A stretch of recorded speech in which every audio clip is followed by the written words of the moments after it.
On va aller à la rencontre de Irshad Omarji dans le Zoom de Dimitri.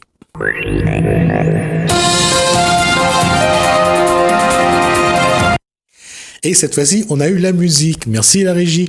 Bonsoir Dimitri Rangamapechi. Bonsoir Jismi. Bonsoir Irshad Omarji. Bonsoir. Alors, votre invité, à vous de le présenter. Alors, merci Jismi. Ce soir, nous avons le plaisir d'accueillir dans cette nouvelle rubrique, le Zoom de Dimitri, Monsieur Irshad Omarji, qui est élu à la mairie de Saint-Paul, vice-président au TCO et également président de la SEMTO. La SEMTO, c'est la Société d'économie mixte de transport de l'Ouest. Irshad, tu es un élu de proximité depuis les élections qui viennent de se passer municipales 2020. C'est ton premier mandat. Nous allons découvrir avec toi comment tu joues ce rôle d'élu au quotidien. Pour commencer, peux-tu te présenter en quelques mots? Alors bonjour tout le monde, bonjour Monsieur Jismi, bonjour Dimitri, rappelle-moi, voilà Dimitri. Tout d'abord, merci de m'accueillir ici dans vos studios. Hein. Donc oui, effectivement, je suis fraîchement élu sous la mandature de 2020-2026 avec l'équipe de Madame Bello. Effectivement, tu l'as dit Dimitri, je suis élu à la mairie de Saint-Paul en charge du commerce et de l'artisanat et également les relations avec les chambres consulaires et également vice-président au TCO. Et depuis peu, fraîchement élu, président de la SEMTO, comme tu l'as dit, c'est une société d'économie mixte pour le transport dans l'Ouest, tout ce qui gère les réseaux Car West. Donc, comment je vis cette nouvelle vie? Ben, écoutez, je suis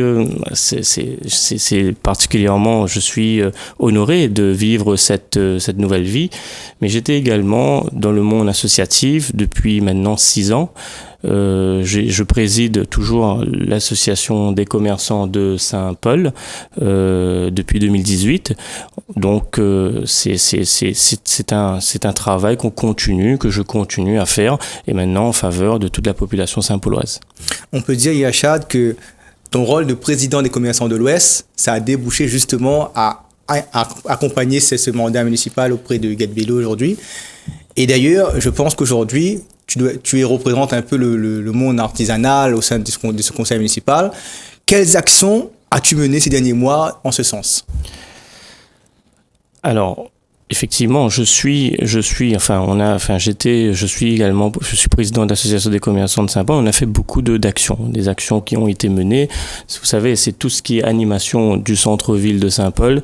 C'est l'association qui est coordonnateur du projet. Après, on travaille en partenariat direct avec la municipalité qui est notre premier partenaire principal.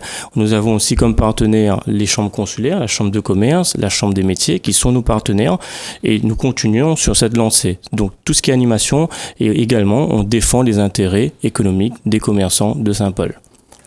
Comment actuellement, dans cette crise de coronavirus, comment vivent les commerçants cette crise? Comment ça se passe? Quel ressenti tu as sur le terrain, toi? Alors, effectivement, on a subi 2 mois de fermeture. 2 mois de fermeture subis tout d'un coup comme ça, fermeture administrative. On était concernés par cette fermeture. Les commerçants vivaient un moment très difficile. Vous savez, le commerçant, il vit le jour. Donc, tout dépend de son chiffre d'affaires, sa recette du jour pour faire vivre sa famille. Du coup, ça a été un moment très dur pour nous tous, pour tous les commerçants, pendant 2 mois. Surtout, on ne savait pas quand est-ce que le confinement allait se terminer. Ça a duré 2 mois. Et aujourd'hui, on a repris, depuis le 11 mai, on a repris l'ouverture. Ça a été pas évident pendant quelques semaines. L'activité a repris, mais malheureusement, vous le savez, l'économie ne va pas bien. Vous savez, hein, on le dit tout souvent, le secteur du tourisme est impacté par cette crise sanitaire, le secteur événementiel, et quand un secteur ne va pas bien, c'est également le commerce qui ne va pas bien. Donc, on sera impacté. La crise, elle est devant nous. Il y aura des fermetures, il y aura des redressements, il y aura des liquidations. Au moment où il va falloir rembourser le PGE, le prêt garanti par l'État, l'État a mis en place, effectivement, l'État a mis en place des mesures d'aide exceptionnelles. Le chômage partiel, rapidement, le prêt garanti par l'État, donc on pouvait emprunter pas tous, mais beaucoup d'entre nous ont emprunté de la liquidité avec leur banque à hauteur de 25% de leur chiffre d'affaires. Donc ça nous a permis de payer les salariés, de payer les fournisseurs, de payer les loyers. Enfin, les loyers, c'est un sujet qu'on va évoquer aussi également. Et donc la crise, enfin, c'est toujours comme ça. Quand il y a une crise, c'est toujours 6 mois, voire 8 ou 12 mois plus tard qu'on va le ressentir. Et j'ai peur que beaucoup d'entreprises vont malheureusement fermer, et notamment les petits. Vous savez, à La Réunion, c'est 42 000 entreprises, et 80% sont des petites entreprises. Donc, petites entreprises de moins de 10 salariés. Et donc, la crise, forcément, elle va toucher tout le monde. Elle va toucher les gros, les petits, mais particulièrement les petits et particulièrement le secteur du commerce. Finalement, la vision que tu as de l'avenir est quand même assez morose pour les entreprises réunionnaises. Cette crise a durement touché le tissu économique réunionnais, des petites entreprises, comme on vient de le dire tout à l'heure. Dans ce cadre-là, est-ce que tu penses que le gouvernement, les mesures proposées, certes, le PGE a été important, a été nécessaire pour certaines entreprises. Est-ce que tu penses que les mesures que le gouvernement a prises sont suffisantes pour résilier cette crise-là? Alors, on ne dira jamais que c'était suffisant, hein, faut le dire. Bon, mais le gouvernement a quand même réagi très rapidement. Donc, il y a eu des aides à hauteur de 1 500 € par entreprise, des entreprises qui ont moins de 10 salariés et qui fait moins de 1 million de chiffre d'affaires. Donc, c'était la DGFiP qui gérait. Donc, beaucoup de commerçants ont eu cette aide de mars, avril et mai. Donc, 3 mois, 1 500, donc ça fait 4 500. Et il y a eu le PGE. Il y a eu également l'aide régionale. Ça a tardé, hein, il faut le dire.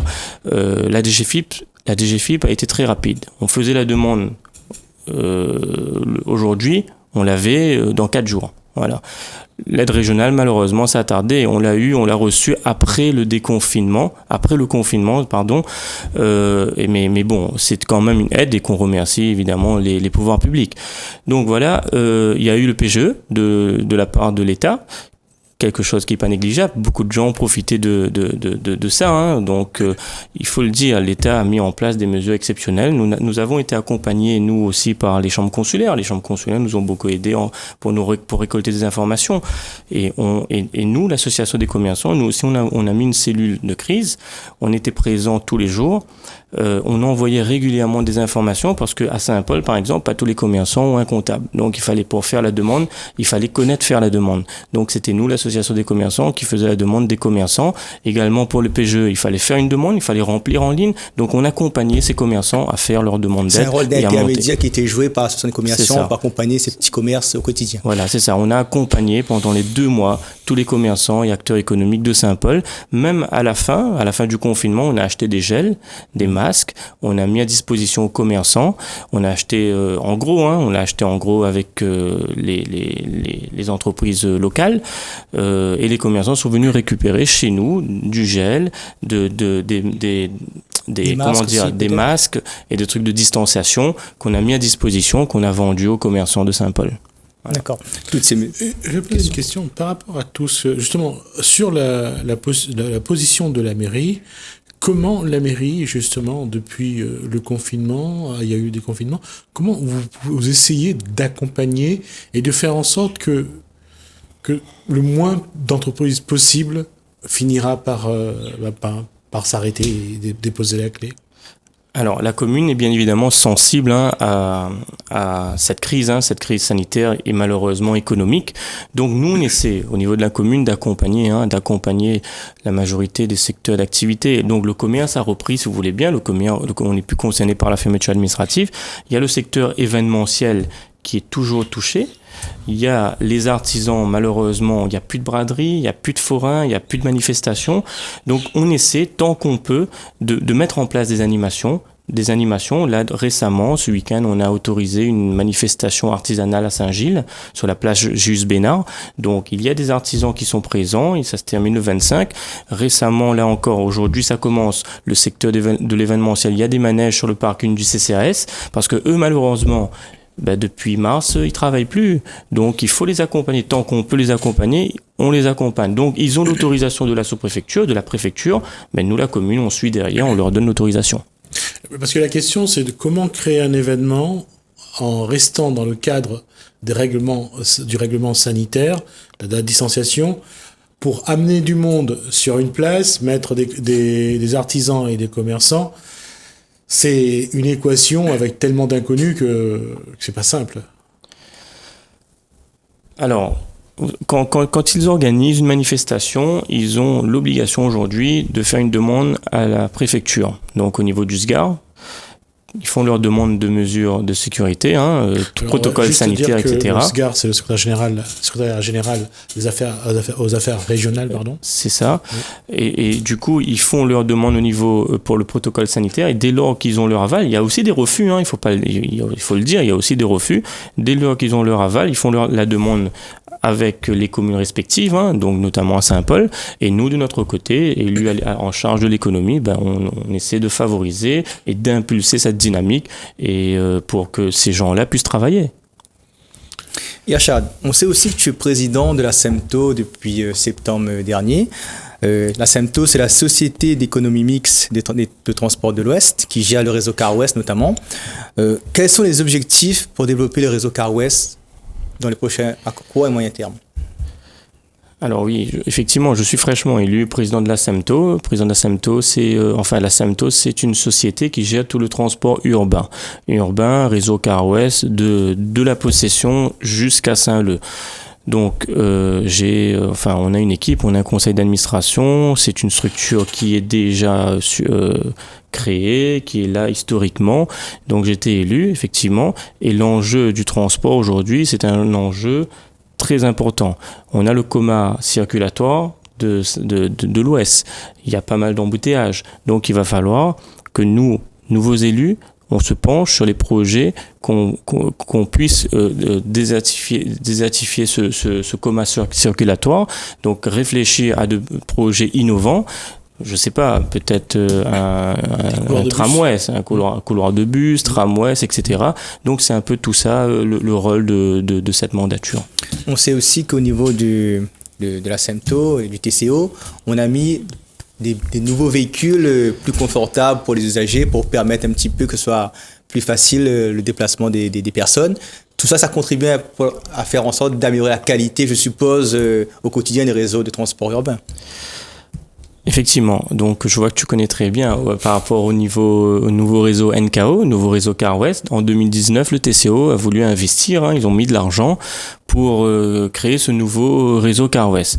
Donc ils continuent à acheter des nouveaux bus, mettre à disposition aux transporteurs pour que les gens, la population, sont contents, sont ravis et ils sont de bonnes conditions, leurs transports sont de bonnes conditions et donc on va continuer à impulser tout ça. Est-ce que justement tu penses que pour fluidifier un peu le trafic, notamment sur le viaduc de Saint-Paul, souvent s'embouteiller le matin, développer un réseau de transport en commun, ça peut être une solution pour désengorger un peu ce coma circulatoire au niveau de Saint-Paul tous les matins dans les embouteillages? Alors oui, il va falloir vraiment se pencher là-dessus. Il y a vraiment un coma circulatoire dans l'ouest de l'île. Tous les matins, quand les gens ils vont aller travailler à Saint-Denis, depuis la route des Tamarins jusqu'à le pont de la rivière des Galets, voire même la route du littoral, il y a l'embouteillage. Le soir, c'est de l'autre côté, de l'autre sens. À chaque fois, c'est l'entrée sur Savannah, la sortie de Savannah et l'entrée de Savannah. Et à chaque fois que les voitures ralentissent sur la droite pour soit sortir, soit rentrer, ça crée un ralentissement et après, tout ce qui arrive derrière, ça constitue à créer cet embouteillage. Et finalement, en étant président de la SEMTO, vice-président au TCO, mais également élu à la mairie de Saint-Paul, on voit vraiment que souvent ce coma circulatoire se fait au niveau de Saint-Paul. Donc, logiquement, vous avez aujourd'hui des leviers pour intervenir plus facilement avec les collectivités, dans les collectivités qu'il faut être pour justement trouver des solutions rapides. Écoutez, c'est en étude, et c'est d'ailleurs de notre projet, dans notre programme politique, c'est de trouver la solution pour régler cette problématique des embouteillages dans l'ouest de l'île. Et c'est notre mission à nous aujourd'hui de faire cela, d'aider la population, de trouver cette solution. Comment régler cette problématique? Vous avez l'entrée de la Possession, après vous avez l'entrée du port, après vous avez l'entrée, quand arrivé sur Saint-Paul, vous avez la Savannah. Ça fait quand même quelques points. Sur Saint-Leu, je ne connais pas Ça va mieux. Ça va un peu mieux. Ça va beaucoup mieux. La problématique. Mais Mais c'est vrai sur toutes les villes de la Réunion, hein, que ce soit une grande ville ou une petite ville, le matin, avec l'activité scolaire, les embouteillages sont tout autour des écoles, des collèges, des lycées. Alors peut-être créer encore de nouveaux couloirs de bus, ou alors réfléchir à un tramway, voilà. Des solutions alternatives qui pourraient des solutions alternatives pour l'offre. vraiment qu'on règle cette problématique. Et si on continue comme ça va être très compliqué dans les années à venir. Il y aura encore plus de véhicules, plus d'embouteillages, et va falloir se pencher là-dessus. Oui. Il nous reste 5 minutes. Dernière question. Une dernière question. Il y a dernièrement une élection législative partielle dans l'Ouest. C'est la 2e circonscription. On a vu la candidate Karine Lebon être élue, la candidate de Madame Bello, justement, de la majorité saint-pauloise. Quelle est ta réaction concernant ces élections législatives partielles ? Alors, Karine a été élue. Karine Lebon, notre collègue, notre collègue conseiller municipal est maintenant fraîchement élu député, a été élu à la députation récemment. Donc nous, ce qu'on compte, c'est que, moi j'ai dit plusieurs fois à Karine, c'est que toi tu vas nous défendre aux plus hautes instances qui est à Paris. Nous, on sera le relais du terrain. On te dira les problématiques, notamment l'économie, parce que après la crise sanitaire, il va y avoir une crise économique et je compte beaucoup sur elle. Et notamment, je le dis, on a créé une fédération des associations des commerçants de Lille pendant la période de confinement. On l'a officialisé récemment.